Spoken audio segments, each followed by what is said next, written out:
So, we possibly may not actually upgrade to the PlayStation 5 Pro due to its price point and not having a disk drive and all that. So, I kind of want to talk about this and also show you some different couple of screenshots. Now, this is from a very popular big YouTuber by the name of Dreamcast Guy. Now, this guy is an awesome content creator. If you have not watched his channel or watched any of his videos, I definitely would recommend checking his channel out because he definitely does make quite a bit of some decent content. And I know that there's going to be an argument to be said that, like, this guy literally trash talks Xbox and blah, blah, blah. He's a PlayStation fanboy. But over the last few weeks, he's also been criticizing Sony as well, especially with the disaster release of Concord and as well as the PlayStation 5 Pro's price tag that definitely gives you a little bit of less features than what the base PlayStation 5 and PlayStation 5 Slim offer for a less price and such. But he went on ahead and made a video also showcasing some screenshots of a couple different games of like the PS5 graphics mode and performance mode, and then the PlayStation 5 Pro version, the enhanced option that basically combines both graphics and performance. So I think this game is Final Fantasy VII Rebirth. This is definitely one of the games that Mark Cerny said that would be getting a PlayStation 5 Pro enhancement alongside some other games like The Last of Us Part 2 and Horizon Forbidden West. But when you look at these screenshots, like, you can definitely tell that, yes, the base PS5 on performance mode over here on the left is going to look a bit more blurry, but when you sit far back from the TV and all that good stuff, people don't really look at, like, each individual pixels themselves. Most people don't care as long as the game looks pretty and already plays a good, smooth frame rate. And like Mark Cerny said, that like 75% of PlayStation 5 users out there prefer and choose performance mode and all that rather than quality mode. But there is still some people that prefer quality mode and don't care for the low frame rate. They just want to have a nice single player game that has the best version out there and they don't care of the frame rate. But this is where things get very interesting. So when you go from the performance mode to the graphics mode on the base PS5, it's definitely going to look a lot more detailed and much more sharper because of the higher pixel count. But when you go over to the PS5 Pro version, there definitely is some upgrades. And I mean, when you look at the sidewalk that's caving into the ground here, you can definitely tell from the base PS5 graphics mode that it's definitely got a bit more detail to it. And then you can see how much slightly sharper that like the grass looks right here in the distance. But one area that I don't see a massive difference is indeed the yellow flowering and also like some of the leaves like right here in the distance. So like when you look at them side by side, I mean, yeah, if you get close to it, you're going to see the microscope difference. But when you're somebody that sits far back and you have like a gigantic, you know, like 65 inch, 75, I know I said 75, 75, 77, or heck, even an 83 inch model of like an OLED or something, you're definitely going to barely tell any difference. So like, it's definitely a bit more harder to tell the difference between the base PS5 graphics mode and the PS5 Pro enhanced mode. But if you're somebody that has a 120 hertz VRR television, like it doesn't have to be an OLED, it could be an LED from like Hisense or TCL or Sony or something. But if your TV has variable refresh rate and it's capable at 4K 120 FPS, well, they did offer something for VRR users on some of the first party games. So if you have a base PS5 or even a PS5 Slim, some games are going to give you the option to play at an unlocked frame rate on quality mode, which basically unlocks the frame rate and plays the game at a solid 40 FPS rather than 30 frames a second, but also still keeping that nice clarity of like the 4K and all that on top of that. And that to me is definitely a huge deal. And I've definitely played that a bit, and I can almost guarantee you that even going from 30 frames a second to 40 frames a second is still a night and day difference. Like, it's still like going from 30 to 60, even though you're only going 10 extra frames. Now, if you look at it like a decent, hard, like microscope a little bit, then you will see the difference between 40 and 60 frames a second. But if you're somebody that just like adds it on and you just play and you want the best quality and you sit back, it's going to feel like you're playing at 60 frames a second, because I don't know how they did it, but this 40 FPS quality mode that unlocks the frame rate from 30 frames a second to 40 on quality mode is still a night and day difference. And right there, you're getting a smoother gameplay while also keeping the higher resolution and the higher graphical fidelity. So when you add that up to be perspective, it definitely does seem like that the $700 price tag for the PS5 Pro might actually not even be worth it. It may not even be worth it going to 60 frames for just $250 plus more dollars. And the fact that it doesn't even include a disc drive, where you can get a PS5 Slim for $500 that includes the disc drive. You see, you're pretty much going to be just better off to get the Slim disc drive PlayStation 5 model. So at this point, yeah, I just don't think that 60 FPS for like quality and performance mode combined is actually worth the $700, the $250 price tag that's extra. Because like I stated, with if you have a VR TV, and it probably doesn't even necessarily have to be 120 hertz, it could even be a 60 hertz TV, but as long as it's got VRR, you are going to be able to get 40 FPS. Now, I could very well be wrong, and this might actually only be for 120 hertz TVs, but I believe that most gamers out there, at least most of the majority of PS5 users, have a 120 hertz television, whether if it's from Hisense, a budget LED TV, or even a premium OLED like we got.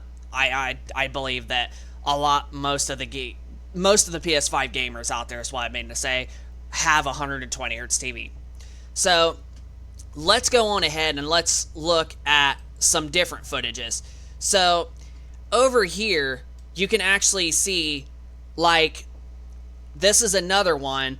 This is definitely one area that you barely can even also tell a difference between the PS5 Pro and the PlayStation 5 graphics mode. Now, going on to performance mode, it's definitely going to look blurry. But look in here on this screenshot on graphics mode and the PS5 Pro enhancement mode, you're definitely going to not even tell a difference. And literally, like, I really don't even tell that much of a difference, except for, like, I can see maybe, like, the grass in, like, the PS5 Pro, like, right here on this rock and going up top. Like, you can just see the grass a tad bit better. But other than that, I mean, when you look at these, it's not even a difference at all. Like, you're barely going to even see a difference, and the PS5 graphics mode is still insanely good. So now let's go on and move on to the next one. And let me see if I can pull it up here.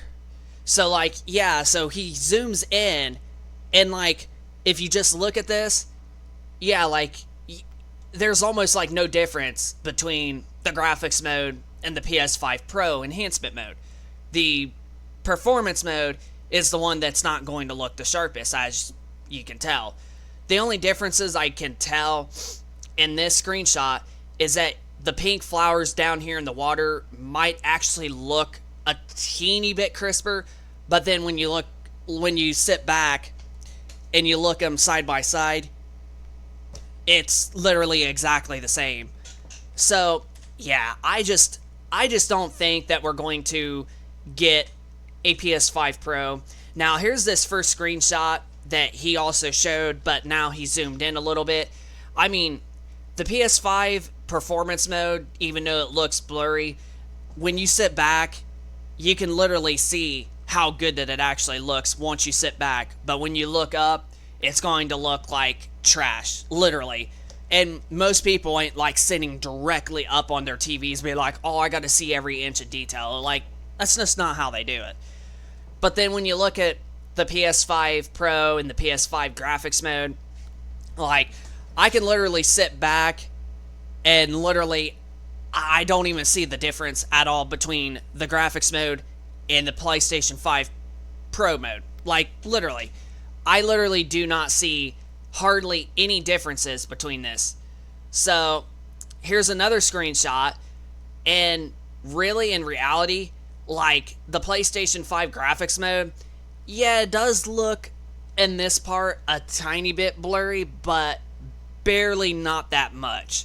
I mean, you can even still see on the PS5 graphics mode, like, the yellow flowers, like, you can still see how good and detailed that they honestly look.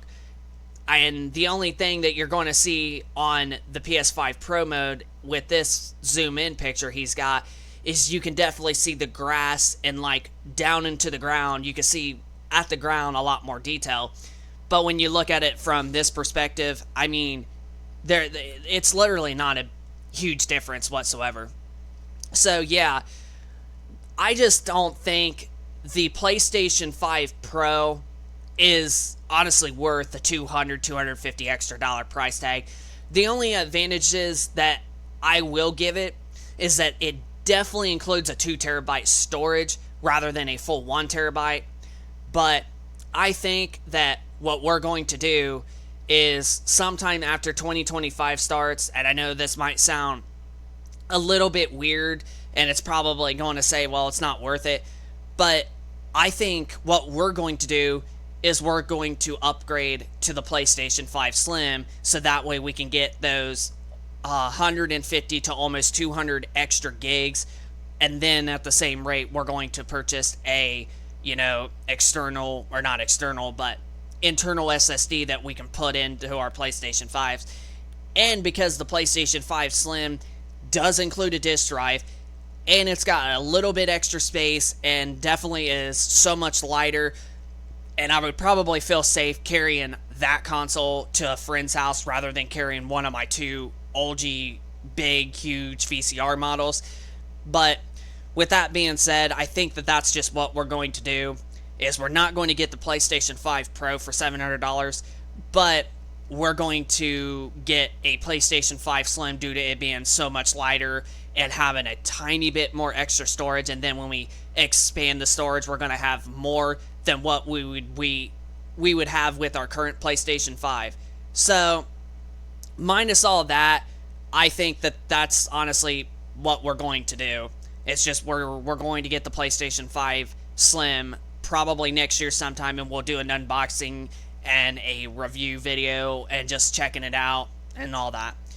But yeah, I was going to get the PlayStation 5 Pro, but after we got some more screenshots and after what Dreamcast Guy here did yesterday on his recent video of showcasing some of the different graphical modes, it's definitely not a huge upgrade, and it's definitely not a huge upgrade worth $200 to $250. I think people are probably not going to buy the PlayStation 5 Pro. I think at most the PlayStation 5 Pro may only sell possibly 5 million at most.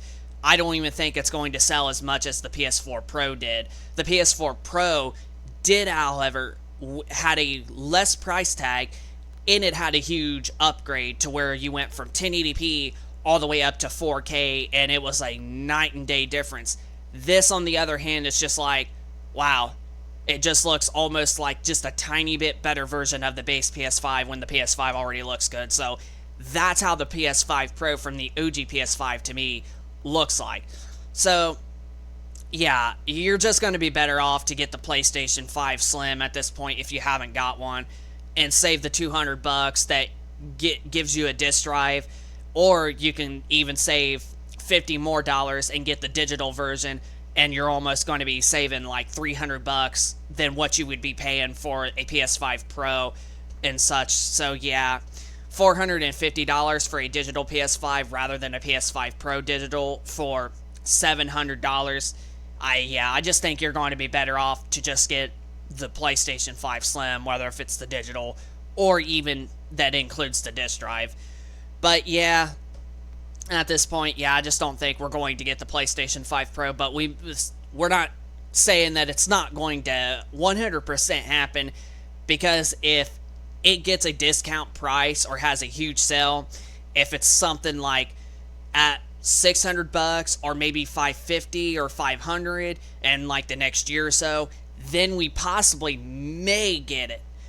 But for the $700 price tag, I just don't think it's worth it. And I think I'm just going to stick with my current PlayStation 5s that we currently got right now until sometime next year when we get the smaller, slim version of the PlayStation 5 that has a tiny bit of extra space, and then we'll have even more space once we add more storage to it. But that's going to pretty much do it for this video of the PlayStation 5 Pro comparison, and talking about, you know, the PS5 Pro not actually being worth $700, because it's truthfully not. So if you could smack that like button, also subscribe if you're new to this channel, and we'll keep you posted with more content like this going forward. And let us know in the comment section down below if you're somebody that is absolutely going to get the PlayStation 5 Pro just for this, or if you honestly agree with us with these comparisons that Dreamcast Guy has showed, that even the graphics mode is not that much of a huge difference from the graphics mode on the PS5 base to the PS5 Pro enhancement or whatever. So yeah, just let us know if you're going to get this, or if you agree with us that it's not worth it with this comparison of the graphics mode to the PS5 Pro enhancement mode. So just let us know in the comment section down below of your thoughts on this video. Hit that like button, subscribe if you're new to this channel, and we will see you in the next video. Peace.